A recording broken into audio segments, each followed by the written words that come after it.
लड़ाई पहले इस लड़के और इस बूढ़े ने शुरू की थी।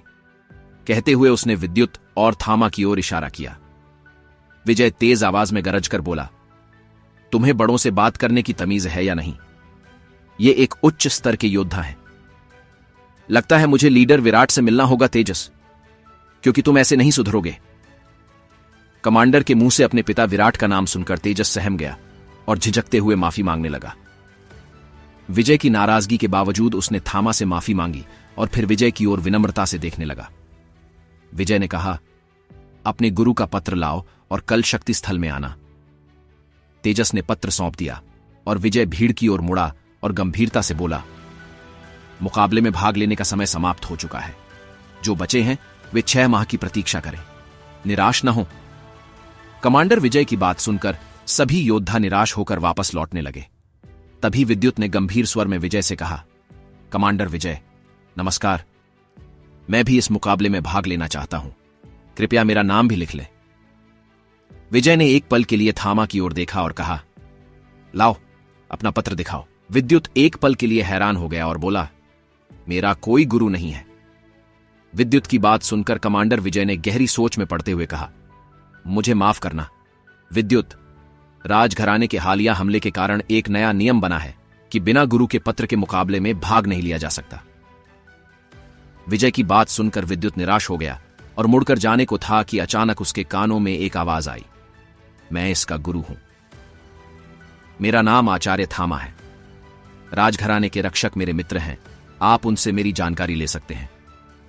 ये रही मेरी मोहर। श्रीमान थामा ने हवा में हाथ लहराया और उनके हाथ में एक मोहर प्रकट हो गई। कमांडर विजय चकित होकर बोले, क्या मैं आपका स्तर जान सकता हूं? थामा ने गंभीर आवाज में कहा, लगता है तुमने मेरी मोहर को ध्यान से नहीं देखा। यह एक गुप्त मोहर है जो राजघराने के द्वारा सिर्फ उन्हीं को दी जाती है जिन्होंने विशेष सेवाएं दी हों। आचार्य थामा की बात सुनकर विजय मुस्कुराकर बोला, मुझे क्षमा करें, आजकल यह मोहर बहुत कम देखने को मिलती है। यह मेरी जिंदगी में देखी दूसरी मोहर है। थामा बोले, मुझे एक कागज दीजिए, मुझे पत्र के नए नियम की जानकारी नहीं थी। विजय के इशारे पर एक सैनिक कागज ले आया और थामा ने आराम से उस पर अपनी मोहर लगा दी। विजय मोहर को देखते ही आश्चर्यचकित हो गया और झुकने ही वाला था कि थामा बोले, कमांडर विजय, ऐसा करने की आवश्यकता नहीं है। कृपया मेरी पहचान इस लड़के के सामने प्रकट न करें। विजय ने सिर हिलाकर सहमति दे दी। थामा ने विद्युत की ओर देखा और मुस्कुराते हुए कहा, ये लो, तुम अब कल समय पर आ जाना। मित्र। कमांडर विजय ने जब सुना कि इतने शक्तिशाली व्यक्ति ने विद्युत को मित्र कहकर संबोधित किया तो वह हैरान हो गया, क्योंकि वह स्वयं उस स्तर तक पहुंचने के बाद भी थामा का नाम लेकर बात करने की हिम्मत नहीं जुटा सकता था।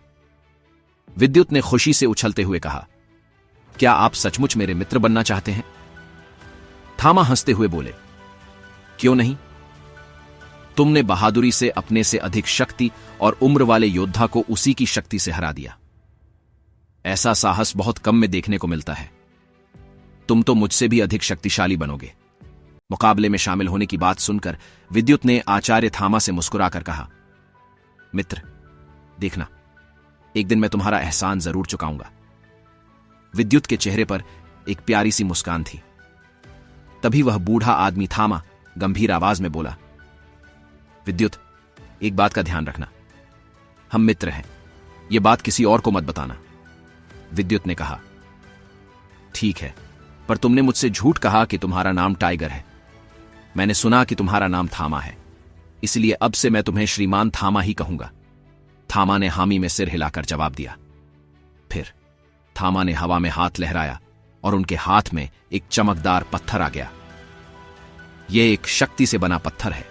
विद्युत, कभी तुम बहुत बड़ी मुश्किल में फंस जाओ तो इस पत्थर को तोड़ देना। मैं तुम्हारी मदद के लिए आ जाऊंगा या मदद भेज दूंगा।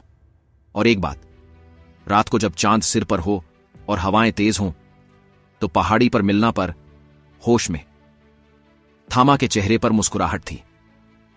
थामा की बात सुनकर विद्युत मुस्कुराने लगा और वहां से जाने लगा। विद्युत के जाते ही थामा ने अपने पंख निकाले और तेज रफ्तार में गायब हो गए। कमांडर विजय ने यह नजारा अपनी आंखों से देखा और हैरान रह गया। क्योंकि पंख बनाकर उड़ने की शक्ति सिर्फ एक मूल शक्ति स्तर का योद्धा ही कर सकता था। विजय की आंखों में खौफ था और उसके मन में सवाल उठ रहे थे, यह बूढ़ा आदमी आखिर कौन था? दुदुसी के राज्य के रक्षक और थामा की लड़ाई के दौरान उसकी शक्ति की वजह से कोई उसका चेहरा नहीं देख पाया था, इसलिए आज तक कोई नहीं जानता था कि उस दिन वह योद्धा कौन था। कमांडर विजय को जब कुछ समझ नहीं आया तो वह लेटर हाथ में लिए शक्ति महल की ओर चल पड़ा। उसके पीछे पीछे सभी सैनिक भी महल में चले गए। असल में शक्ति महल का संचालन सुपर 7 वॉरियर में से एक कर रहा था, जिसे देव योद्धा भी कहा जाता था। उसने आर्यवर्त के हर राज्य में एक शक्ति स्थल की स्थापना की और अपने दिव्य मंत्रों से उसे सिद्ध किया था। यहां एक महादिव्य अस्त्र भी स्थापित था। हर योद्धा शक्ति महल से इस अस्त्र की तकनीक और विद्या हासिल करना चाहता था। हर 6 महीने में देश के कोने कोने से योद्धा इस विद्या को सीखने आते थे, पर यह अस्त्र खुद ही अपना वारिस चुनता था। पिछले 5000 सालों से कोई भी इस अस्त्र की तकनीक को जान नहीं पाया, इसीलिए कई लोग इसे मिथ्या मानने लगे थे। रात्रि का समय, हवा तेज बह रही थी, चांद आकाश में ऊपर आ चुका था। एक लड़का पहाड़ी की चोटी पर खड़ा हर दिशा में झांक रहा था। तभी उसे एक भारी आवाज सुनाई दी, किसे ढूंढ रहे हो लड़के? आवाज सुनकर विद्युत ने पीछे मुड़कर देखा तो लाल कपड़ों में एक बूढ़ा आदमी खड़ा था, जिसके माथे पर चोट का निशान था। विद्युत ने मुस्कुराते हुए कहा, अरे मित्र, तुम आ गए, मैं तुम्हारा ही इंतजार कर रहा था। विद्युत की बात सुनकर थामा मुस्कुराया और पहाड़ी पर एक बड़े पत्थर पर बैठते हुए बोला, मित्र विद्युत, क्या मैं तुमसे कुछ पूछ सकता हूं? विद्युत ने हड़बड़ाकर जवाब दिया, हां हां, क्यों नहीं मित्र। थामा ने कहा, तुम्हारे शरीर पर यह निशान तुमने खुद बनाए हैं, और यह लॉकेट तुम्हें किसने दिया? यह सवाल सुनकर विद्युत थोड़ा परेशान हो गया, लेकिन बोला, देखो मित्र, यह निशान मेरे शरीर पर कैसे आए मुझे नहीं पता। मुझे अपना बचपन याद नहीं है।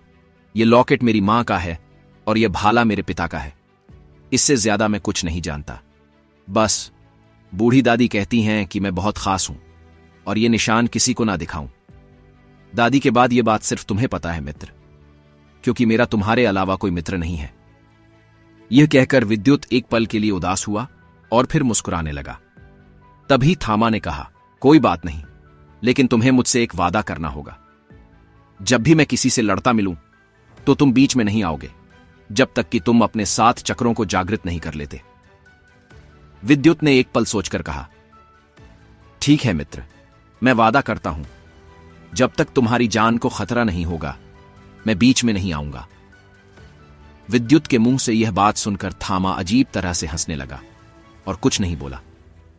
कुछ पलों के बाद थामा बोला, देखो मित्र विद्युत, कल जो मुकाबला होने वाला है उसमें 1000 से अधिक योद्धा भाग लेंगे। इसमें 15 से 18 साल तक के योद्धा शामिल हैं। कुछ ऐसे हैं जिन्होंने अपना पहला चक्र जागृत कर लिया है और कुछ ऐसे हैं जो दूसरा चक्र जागृत करने वाले हैं। तो अगर तुम्हें जीतना है तो तुम्हें अपना पहला चक्र जागृत करना होगा। इसलिए जब तुम मुकाबले में हिस्सा लोगे तो अपना लॉकेट उतारकर लड़ोगे। थामा की बात सुनकर विद्युत चौंक गया और उसकी आंखें बड़ी हो गईं। उसने तुरंत चौंकते हुए कहा, यह लॉकेट मेरी रक्षा के लिए है। थामा विद्युत की बात सुनकर गंभीर हुआ और बोला, विद्युत, तुम समझ नहीं रहे हो। यह लॉकेट तुम्हारी शक्तियों को दबाकर रखता है। अगर तुमने इसे उतार दिया तो तुम्हारी शक्ति आजाद हो जाएगी और मैं तुम्हें उन्हें काबू करने में मदद कर पाऊंगा। विद्युत के चेहरे पर हल्की परेशानी देख आचार्य थामा गंभीर आवाज में बोले, देखो, मैं यह जानता हूं कि मेरा अग्नि शक्ति ग्रंथ तुम्हारे पास है। मैं उसे तुमसे वापस नहीं लूंगा। मैंने वह ग्रंथ अपने शिष्य के लिए ही बनाया था। आचार्य थामा के मुंह से अग्नि शक्ति ग्रंथ का नाम सुनकर विद्युत के चेहरे पर घबराहट और उसकी आंखों में खौफ नर आने लगा। वह हड़बड़ाकर अपने कदम पीछे करने लगा। विद्युत के चेहरे पर खौफ देखकर आचार्य थामा गंभीर आवाज में बोले, देखो विद्युत, डरो मत। मैंने आज ही तुम्हें अपना शिष्य बनाया है और तुम्हारे लेटर पर अपनी गुरु की मोहर भी लगाई है। क्या तुम्हें अब भी लगता है कि मैं तुम्हें कोई नुकसान पहुंचाऊंगा? मैंने तुम्हें अपना शिष्य मान लिया है, इसलिए तुम उस ग्रंथ को अपने पास रखो। मुझे कोई ऐतराज नहीं है। उसमें रफ्तार और बचाव की तकनीक है और उसके दूसरे हिस्से में हमले की तकनीकें हैं। जो मेरे पास हैं, आचार्य थामा ने विद्युत को दिखाते हुए कहा। और जब विद्युत ने उनके हाथ में ग्रंथ का दूसरा हिस्सा देखा तो वह हैरान रह गया। विद्युत की आंखों में हल्की हैरानी देख आचार्य थामा गंभीर आवाज में बोले, देखो, अगर तुम मेरी बात मानोगे तो मैं तुम्हें युद्ध और लड़ाई की वह तकनीक सिखाऊंगा कि तुम एक दिन इस धरती के सर्वश्रेष्ठ ब्रह्म योद्धा बनोगे। तुम्हारा मुकाबला वे सुपर 7 योद्धा भी नहीं कर पाएंगे जिनका नाम इस दुनिया में फैला हुआ है। आगे का फैसला तुम्हारा है। आचार्य थामा महसूस कर रहे थे कि उनकी बात सुनकर विद्युत की आंखों में चमक आ गई थी और वे समझ गए थे कि यही सही वक्त है। वे आगे बोले, लड़के, इतना ही नहीं, मेरे पास एक रहस्यमयी तकनीक है जिसके इस्तेमाल से तुम इतने ताकतवर बन जाओगे कि तुम्हें कोई घायल नहीं कर पाएगा। लेकिन उसके लिए तुम्हें अपने 3 चक्रों को जागृत करना होगा और मूल तात्विक शक्तियों को हासिल कर उन पर काबू पाना होगा। आज मैं तुम्हारे पहले मूलाधार चक्र को जागृत करने में मदद करूंगा। यह कहते हुए आचार्य थामा ने एक गहरी सांस ली। वे समझ चुके थे कि विद्युत को मनाना बहुत मुश्किल है। आचार्य थामा की बात सुनकर विद्युत खुश होकर बोला, क्या सच में आप मेरे चक्र को जागृत करने में मदद करेंगे? आप सच में मुझे वह तकनीक सिखाएंगे? विद्युत की बात सुनकर आचार्य थामा हंसते हुए बोले, लड़के, ऐसा नहीं है, लेकिन मुझे यह पता है कि वह तकनीक कहां है। मैं तुम्हें वहां लेकर जाऊंगा, पर उसे तुम्हें खुद हासिल करना होगा। आचार्य थामा की बात सुनकर विद्युत का चेहरा उदास हो गया और वह सिर झुकाकर बैठ गया। तभी थामा बोले, इस तरह हार मत मानो। लड़के, इस दुनिया में हर चीज की एक कीमत होती है और बिना कीमत दिए इस दुनिया में कुछ नहीं मिलता है।